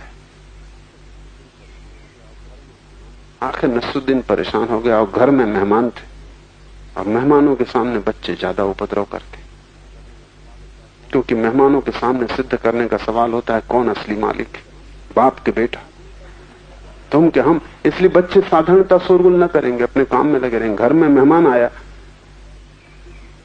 कि परेशानी शुरू हुई, क्योंकि सवाल है संघर्ष का, अहंकार का, कौन मालिक। तो मेहमानों को देख के बच्चा और उपद्रव कर रहा था। आखिर मुल्ला नसरुद्दीन ने कहा, देख जो तेरी मर्जी में होकर, अब मैं देखूं कि तू मेरी आज्ञा का उल्लंघन कैसे करता है। जो तेरी मर्जी में हो वो कर, अब मैं देखूं कि तू मेरी आज्ञा का उल्लंघन कैसे करता है। बच्चा जरूर मुश्किल में पड़ गया होगा। तुमने अगर मन के विपरीत गए तो सहज स्वतंत्रता फलित न होगी। एक स्वतंत्रता फलित होगी, जो स्वतंत्रता नहीं है, बगावत है, विद्रोह है। लेकिन जिससे हम विद्रोह करते हैं उससे हम बंधे रहते हैं, जिससे हम लड़ते हैं उससे हमारा संबंध जुड़ा रहता है। मालिक हम अभी भी नहीं है, अभी भी इशारा वहीं से आता है। अब हम विपरीत करते हैं लेकिन इशारा वहीं से आता है। तो तुम ब्रह्मचर्य साधो, लेकिन इससे कोई फर्क नहीं पड़ता। तुम्हारा ब्रह्मचर्य सिर्फ बगावत है, वो सहज नहीं। काम वासना, मन कह रहा था, तुमने कहा हम लड़ेंगे। ये लड़ाई है, लड़ाई गुलाम से कोई करता है, और जो लड़ाई गुलाम से करता है वो गुलाम को अभी भी मालिक मान रहा है। लड़ाई मालिक से होती, गुलाम से क्या लड़ाई का सवाल है। इसलिए तुम्हारे साधु चाहे तुमसे विपरीत हो, तुमसे भिन्न नहीं है। तुम्हारे साधु तुमसे उल्टे जा रहे हो, लेकिन जहां तक मन की मालकियत का सवाल है, रत्ती भर फर्क नहीं।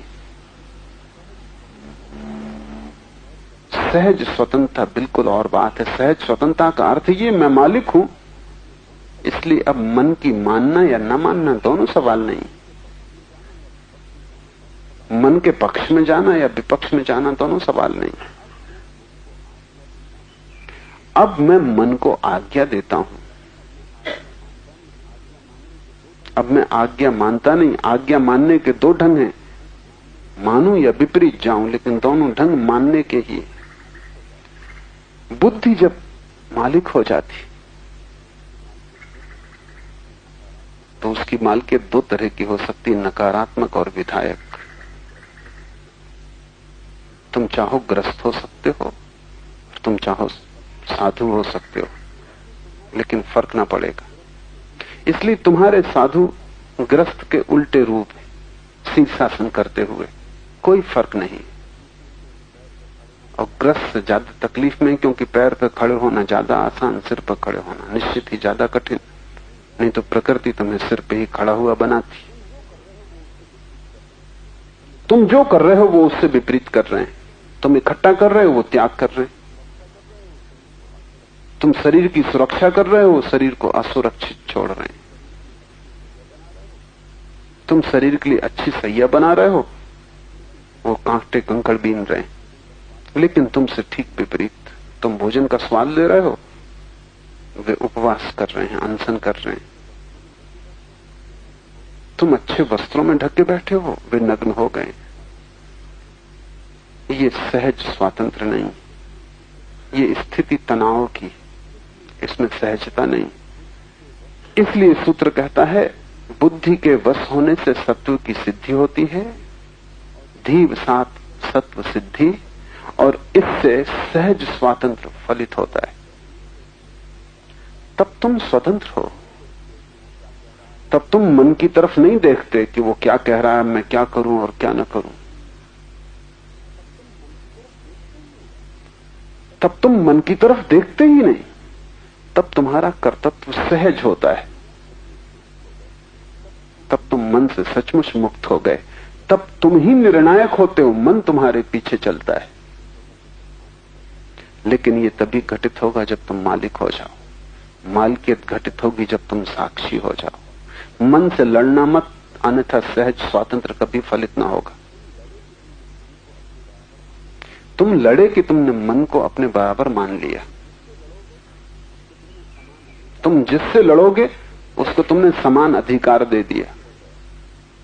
कभी मित्र था, अब शत्रु हो गया, लेकिन तुम खड़े समान हो। मालिक समान नहीं होता। मालिक आकाश में होता है, नौकर जमीन पे होता है। मालकियत आ जाए तो स्वतंत्रता आती है, वो सहज, और सहज स्वतंत्रता बड़ी अनूठी। सुना है मैंने, एक मुसलमान फकीर बायजीद हज की यात्रा को गया तो उन्होंने तय किया था कि हम 40 दिन का उपवास करेंगे। 5 दिन उपवास के बीत गए थे और वे गांव में पहुंचे। कोई 100 शिष्य बायजीद के साथ थे। वो बड़ा प्रतिष्ठित ज्ञानी था, दूर दूर तक उसकी ख्याति थी। जब वे गांव में पहुंचे तो गांव के बाहर लोगों ने आके खबर दी कि बायजीद तुम्हारा एक भक्त है, उसने हद कर दी। गरीब आदमी, एकदम गरीब आदमी, सिवाय झोपड़े के उसके पास कुछ न था। उसने झोपड़ा बेच दिया, गाय भैंस थी वो बेच दी, उसके पास जो था उसने सब बेच दिया और आज पूरे गांव को भोजन पे बुलाया है तुम्हारे स्वागत में।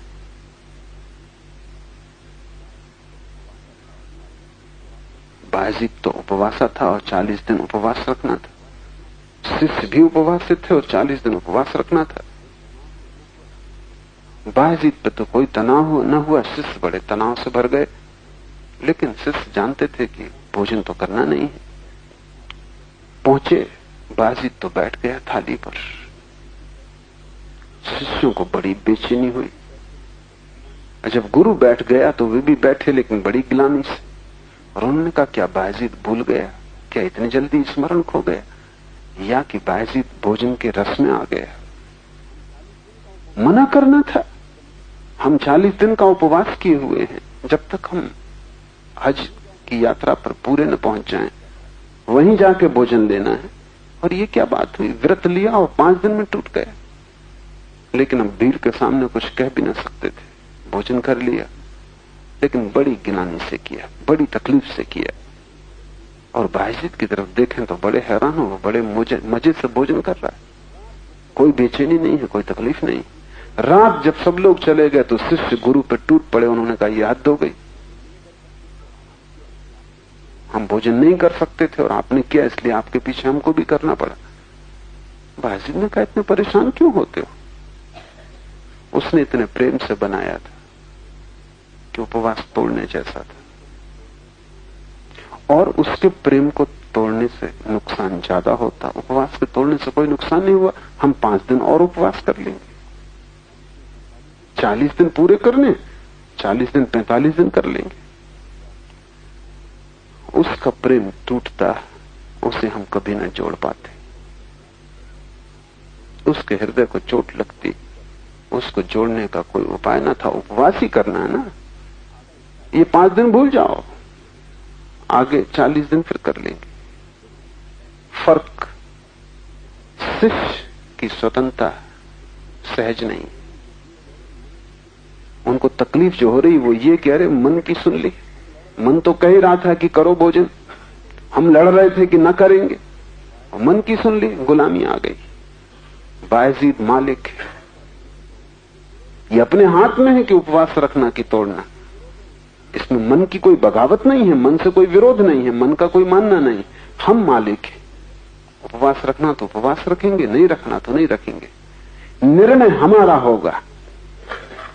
दोनों उपवासी थे, लेकिन दोनों के उपवास में बड़ा क्रांतिकारी फर्क है, मौलिक फर्क है। बायजीद की स्वतंत्रता सहज, वो महल में ठहर सकता है निश्चिंत भाव से, वो झोपड़े में रुक सकता है निश्चिंत भाव से। लेकिन बायजीद के शिष्य अगर महल में रुकना पड़े तो कठिनाई में पड़ जाएंगे कि तो भोग हो गया। ये बड़े मजे की बात है। कभी तुमको महल पकड़े रखता है, कभी झोपड़ा पकड़ लेता है, लेकिन पकड़ नहीं जाती। बायजीद दोनों तरफ जा सकता है। स्वतंत्रता उसकी सहज, उसे कोई रोकने वाला नहीं। निर्णय उसकी अपनी अपनी आत्मा का होगा। निर्णायक आत्मा है। सहज स्वतंत्रता तभी फलित होती है जब सत्व की सिद्धि होती है। उसके पहले सब स्वतंत्रताएं झूठी होंगी। स्वतंत्र स्वभाव के कारण वो अपने से बाहर भी जा सकता है। और वह बाहर स्थित रहते हुए अपने अंदर भी रह सकता है। ये बड़ा कीमती सूत्र है। स्वतंत्र स्वभाव के कारण वो अपने से बाहर भी जा सकता है। कबीर कपड़ा बुनते रहे, जुलाहे थे, जुलाहे बने रहे। शिष्यों ने बहुत बार कहा कि अभी शोभा नहीं देता कि आप कपड़ा बुनो, कि आप बाजार में बेचने जाओ, आप ग्रस्त नहीं हो। कबीर हंसते, वो कहते सभी उसी का खेल है, बाहर और भीतर एक है। ये हमारी समझ में नहीं आ सकता, क्योंकि हमें बाहर पकड़े हुए है, इतने जोर से पकड़े हुए हैं कि बाहर और भीतर एक कैसे हो सकता है। जैन फकीरों ने कहा है संसार और मोक्ष एक है। हम एकदम घबरा जाएंगे, ऐसा कैसे हो सकता है। संसार हमें पकड़े है, संसार से हम पीड़ित हैं, मोक्ष इसके विपरीत है, जहां हम मुक्त होंगे, शांत होंगे, आनंदित होंगे, सुखी होंगे, जहां कोई दुख ना होगा। हमारा मोक्ष हमारे संसार की विपरीत होने वाला है। लेकिन जब कोई व्यक्ति मुक्त होता है तो इस जगत में कोई चीज विपरीत नहीं रह जाती, सब विपरीत समाप्त हो जाते। जब कोई व्यक्ति मुक्त होता है तो बाहर और भीतर का फासला खो जाता है, क्योंकि सारा फासला अहंकार की दीवार का है। क्या बाहर और क्या भीतर, बीच में अहंकार खड़ा है, उससे दीवार बनी। जैसे कि हम एक मिट्टी के मटके को लेकर पानी में चले जाएं, नदी में पानी भर लें, तो हम कहेंगे ये मटके के भीतर पानी, ये मटके के बाहर नदी। लेकिन फासला क्या है, सिर्फ एक मिट्टी की दीवार। वो मिट्टी की दीवार टूट गई तो बाहर क्या होगा, भीतर क्या होगा। जो बाहर है वही भीतर, जो भीतर है वही बाहर। इसलिए कबीर कहते हैं उठना बैठना मेरी पूजा, चलना फिरना मेरी उपासना।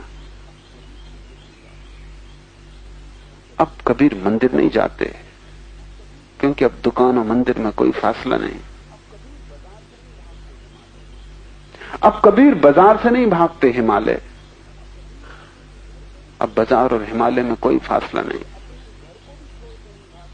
अब कबीर अपने घर को भी छोड़ के नहीं भागते, क्योंकि अब अपना और पराये में भी कोई फासला नहीं है, भाग के भी कहां जाओगे। अहंकार के गिरते ही सारे फासले गिर जाते। न कुछ बाहर है तब, न कुछ भीतर है तब, न तो पदार्थ है और न परमात्मा है, तब दोनों एक है। वह अद्वैत जहां सब एक हो जाता और सब सीमाएं विलीन हो जाती।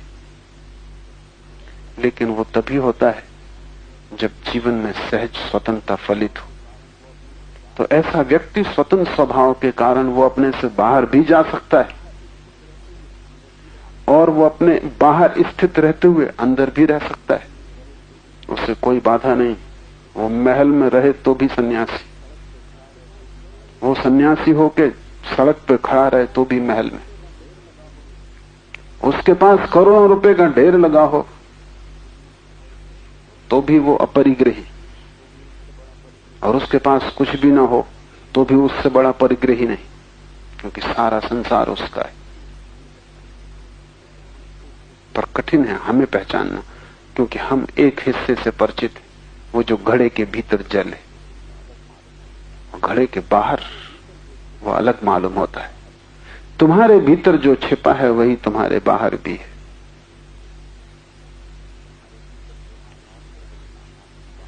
तुम्हारे भीतर जो आकाश है वही आकाश बाहर भी है, और तुम्हारा शरीर मिट्टी के घड़े से ज्यादा नहीं है, जिसमें थोड़ा सा फासला किया हुआ मालूम पड़ता है। संसार और सन्यास दो नहीं, दो दिखाई पड़ते हैं, क्योंकि तुम एक को ही जानते हो, संसार को, और सन्यास को नहीं जानते। इसलिए तुम संसार के आधार पर ही सन्यास की कल्पना भी करते हो। तुम्हारे सन्यास की धारणा भी तुम्हारे संसार से ही फलित होती, तो तुम उसको सन्यासी कहते हो जो तुमसे बिल्कुल विपरीत। तुम कहते देखो कैसे महान सन्यासी, बिना जूते पैदल चलते हैं, नग्न रहते हैं, धूप में खड़े हैं, वर्षा झेलते हैं, घास पात में सोते हैं, कैसे सन्यासी? तुम्हारा सन्यास की धारणा भी तुम्हारे संसार से फलित होती। तुम्हारे लिए जनक सन्यासी नहीं हो सकते। कैसे होंगे? महल में। तुम्हारे लिए कृष्ण सन्यासी नहीं हो सकते। कैसे होंगे? मोर मुकुट बांधे खड़े, बांसुरी बजा रहे। नहीं, तुम्हारे लिए वे सन्यासी नहीं हो सकते। लेकिन जब तुम्हारी बुद्धि की गुलामी समाप्त होगी और तुम्हारे भीतर का सत्व मुक्त होगा, तब तुम जानोगे कि मोक्ष सब जगह, दुकान उसके लिए बाधा नहीं।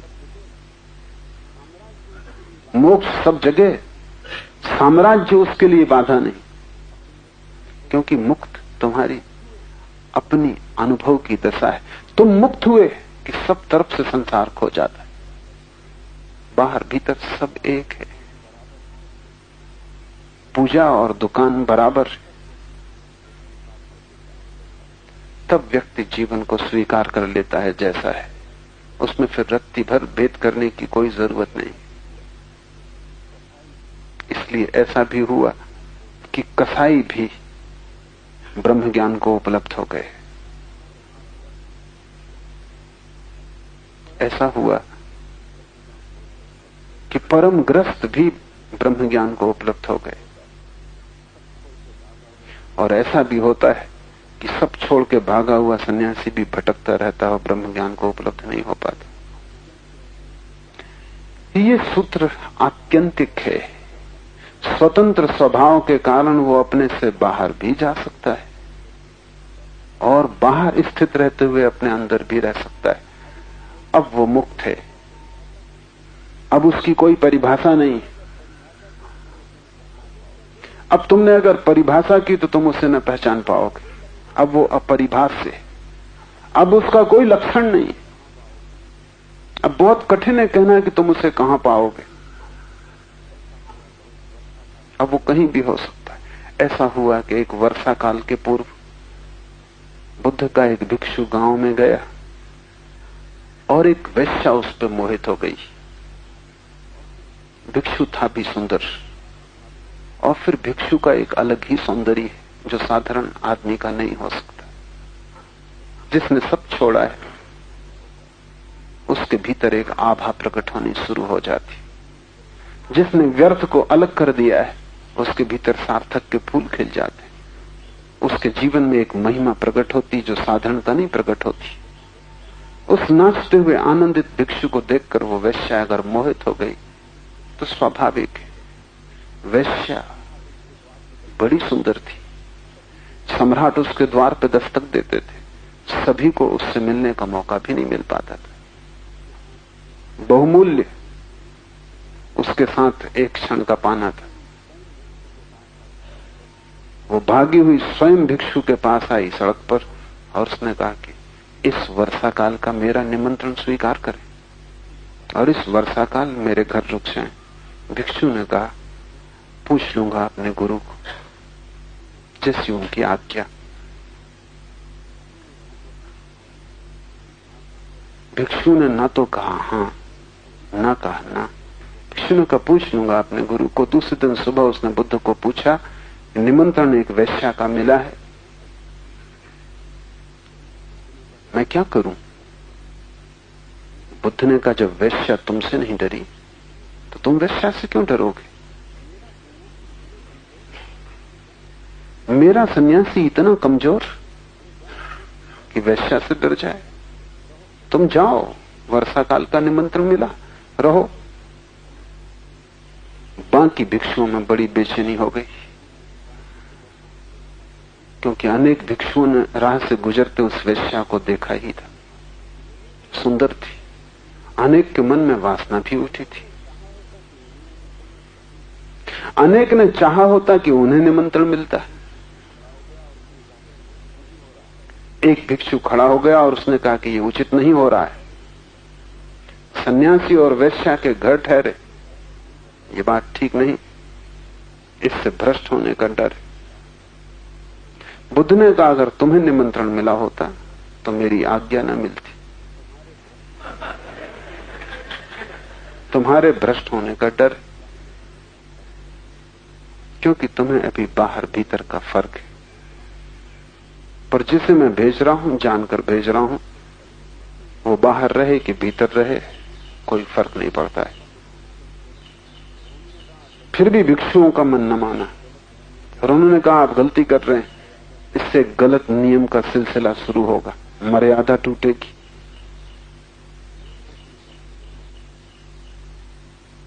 बुद्ध ने कहा तुम रुको, वर्षा काल बीतने तो फिर हम देखेंगे। रोज रोज भिक्षु खबरें लाने लगे कि वो भ्रष्ट हो चुका है, क्योंकि कोई खबर लाता कि हमने देखा है उसे कि वो नृत्य देख रहा था, नाच चल रहा था वहां रात और वो भी बैठा था। कोई कहता कि वो गद्दी पे बैठा था मखमल की, कोई कहता है कि उसने कपड़े बदल लिए, कोई कुछ खबरें लाता, कोई कुछ खबरें लाता, कोई कहता हमने आलिंगन में उन्हें देखा है।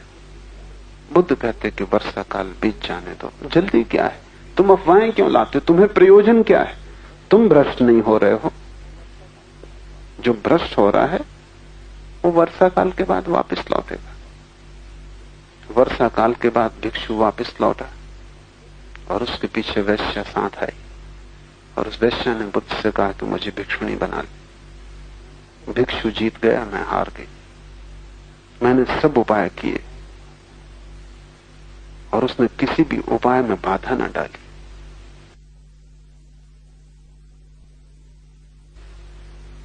अगर मैंने उसका आलिंगन भी किया तो वो दूर ना हटा। अगर मैंने उसे मखमल की गद्दी पे बिठाया तो उसने ये न कहा कि मैं भिक्षु हूं, मखमल की गद्दी पे कैसे बैठ सकता हूं। मैंने उसे सुस्वादु से सुस्वादु भोजन दिए तो भी उसने ये न कहा कि ये भोजन मैं न कर सकूंगा, इससे वासना जगे। मैंने सब निमंत्रण दिए, उसने ना कहा। जो हुआ वो चुपचाप बैठा रहा, जिससे कुछ भी ना हो रहा हो। मैं उससे आंदोलित हो गई। जैसा आनंद उसे मिला जिसमें बाहर भीतर खो गया, जैसा आनंद उसे मिला जिसमें कोई भी बाधा नहीं डाल सकता, वैसे ही आनंद की आकांक्षा मेरी भी। बुद्ध ने भिक्षुओं से कहा देखो, जिसका बाहर भीतर मिट गया हो वो वैश्या के पास भी रहे तो वैश्या ही सन्यासिनी बन जाती।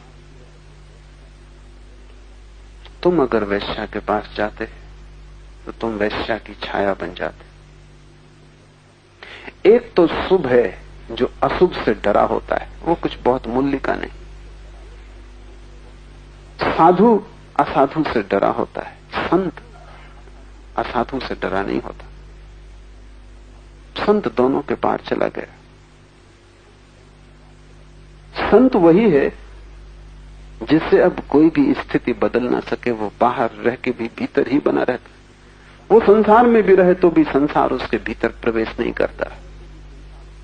बुद्ध ने कहा है सन्यास की परम दशा वही है जब तुम नदी से गुजर जाओ लेकिन पानी तुम्हारे पैरों को न छुए। तुम नदी से गुजरने से डरो, ये कोई परम अवस्था नहीं है, ये तो भय की अवस्था है। 3 सूत्र याद रखें। मन की मालकियत तोड़नी है, साक्षी भाव से टूटेगी, फासला बनेगा। स्वयं की मालकियत सिद्ध करनी है, लेकिन विरोध में जाने से नहीं, ऊपर उठने से। स्वतंत्रता आएगी, अगर विरोध में जाने से आई तो झूठी होगी। स्वतंत्रता में तनाव और परेशानी होगी, वो शांत नहीं होगी, वो सहज नहीं होगी। ऊपर जाने से, साक्षी बनने से, लड़ने से नहीं। धर्म में योद्धा की जगह ही नहीं। धर्म में सिर्फ ऊपर उठना है, लड़ना नहीं, क्योंकि जिससे तुम लड़े तुम वहीं रुक जाओगे, उसी के तल पर। मन को शत्रु नहीं बनाना है, मन के पार जाना, अतिक्रमण करना है। और मन के पार जाने का सूत्र है साक्षी भाव। जैसे तुम ऊपर गए, सहज स्वतंत्रता, स्पॉन्टेनियस फ्रीडम घटित होगी, मुक्तता घटित होगी। और उस मुक्तता का कोई विरोध नहीं है किसी से। ऐसी मुक्ति में तुम उस दशा में पहुंच जाओगे जहां अपने से बाहर भी रहो, भीतर भी रहो, कोई फर्क नहीं पड़ता, क्योंकि बाहर भीतर का फासला ही गिर गया। संसार और मोक्ष एक है। सब द्वैत समाप्त हो गया, सब द्वंद्व खो गया, अद्वंद और अद्वैत की स्थिति। आज इतना है।